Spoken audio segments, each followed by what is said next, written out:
ان کے دورے کو اس لحاظ سے تاریخی قرار دیا جا رہا ہے کہ سعودی عرب کی فوج کے کسی کمانڈر کا ہندوستان کا پہلا دورہ ہے۔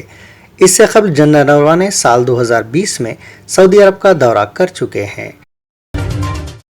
بالی ووڈ کے مشہور میوزک کمپوزر اور گلوکار بپی لہری کا آج ممبئی کے ایک ہاسپٹل میں انتقال ہو گیا۔ لہری کا علاج کرنے والے ڈاکٹرز نے بتایا کہ 1 ماہ سے ہاسپٹل میں شریک تھے اور انہیں پیر کے روز ڈسچارج کر دیا گیا تھا، لیکن منگل کو دوبارہ طبیعت بگڑنے پر انہیں ہاسپٹل سے رجوع کیا گیا۔ بپی لہری صحت کے کئی مسائل سے دوچار تھے۔ نصف شب سے کچھ دیر قبل انہوں نے آخری سانس لی۔ بپی لہری بالی ووڈ میں ڈسکو میوزک کو مقبول بنانے کے لیے جانے جاتے تھے۔ متحدہ عرب امارات کی حکومت نے 5 زمروں میں غیر ملکیوں کو کفیل کے بغیر اقامے دینے کا ایک پروگرام متعارف کرایا ہے۔ اماراتی میڈیا کی رپورٹ کے مطابق 10 اور 5 سالہ اقامہ بغیر کفیل کے دیا جائے گا، جبکہ امارات میں مقیم غیر ملکیوں کو 5 سالہ ریٹائرمنٹ ویزا دیا جائے گا۔ ان اقاموں کی میعاد ویزے اور کفیل کی نوعیت کے حوالے سے مختلف ہوگی۔ بی جے پی حکومت کی جانب سے اختیار کردہ فرقہ پرست رویے کی مخالفت میں چیف منسٹر کے چندر شیکھر راؤ کی جانب سے شروع کی گئی لڑائی کو مختلف گوشوں سے حمایت مل رہی ہے۔ اس تناظر میں سابق وزیر اعظم اور جنتا دل سیکولر پارٹی کے سربراہ ایچ ڈی دیوے گوڑا نے چیف منسٹر کی جانب سے شروع کردہ اس لڑائی کی مکمل حمایت کا اعلان کرتے ہوئے کے سی آر کو ملک میں فرقہ وارانہ سیاست کے خلاف لڑائی کا آغاز کرنے پر مبارکباد پیش کی ہے۔ تلنگانہ کے گوشہ محل سے BJP MLA Raja Singh ایک بار پھر اپنے متنازع بیانات کی وجہ سے سرخیوں میں ہے۔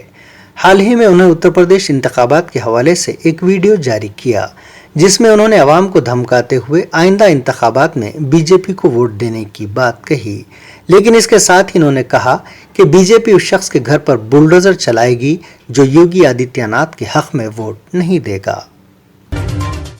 Telangana state council of higher education کے صدر نشین پروفیسر آر لمبادری نے بتایا کہ تشکیل تلنگانہ کے بعد چیف منسٹر چندر شیکھر راؤ نے جس طرح سے نقلی بیجوں کے خاتمے کے لیے سخت قانون سازی کی ہے، اسی طرح نقلی سرٹیفکیٹس کو روکنے کے لیے بھی سخت اقدامات کیے ہیں۔ انہوں نے کہا کہ تلنگانہ کے تعلیمی اداروں کی جانب سے جاری کیے جانے والے سرٹیفکیٹس کی اپنی شناخت ہے اور دنیا بھر کے اداروں میں اسے تسلیم کیا جاتا ہے۔ انہوں نے کہا کہ تلنگانہ کی یونیورسٹیز سے تعلیم حاصل کرنے والے طلباء کے سرٹیفکیٹس کی ملازمتوں یا دیگر مقاصد کے لیے جانچ کو آسان بنانے کے لیے ایک میکانزم تیار کیا گیا ہے اور اس کے تحت آن لائن ویریفیکیشن کی سہولیت دستیاب ہے۔ ویب سائٹ کے ذریعے تلنگانہ کی 18 یونیورسٹیز کے طلباء کے اسناد سے متعلق جانچ کی جا سکتی ہے۔ حیدرآباد کے پرانا شہر کے علاقے تالاب کٹا میں کل ایک نوجوان پر گانجے کا نشہ کرنے والوں نے حملہ کیا۔ عبد الملک ساکن تالاب کٹا پر یہ حملہ اس وقت کیا گیا جب انہوں نے گانجے کا نشہ کرنے والوں کو ان کے گھر کے پاس سے دور جانے کی ہدایت دی۔ زخمی کو علاج کے لیے ہاسپٹل منتقل کر دیا گیا ہے۔ انہوں نے بتایا کہ ان کے گھر کے قریب گانجے کا استعمال کرنے سے روکنے پر ان پر حملہ کیا گیا۔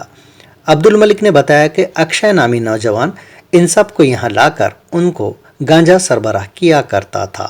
جب انہوں نے اس پر اعتراض کیا تو ان پر حملہ کیا گیا۔ حیدرآباد کے جی ڈی میٹلا پولیس اسٹیشن کے حدود میں 17 سالہ لڑکی کی مشتبہ موت ہو گئی۔ 17 سالہ سونو کور ساکن سبھاش نگر نے 7ویں جماعت تک تعلیم حاصل کی تھی اور وہ ترک تعلیم کے بعد گھر پر ہی تھی۔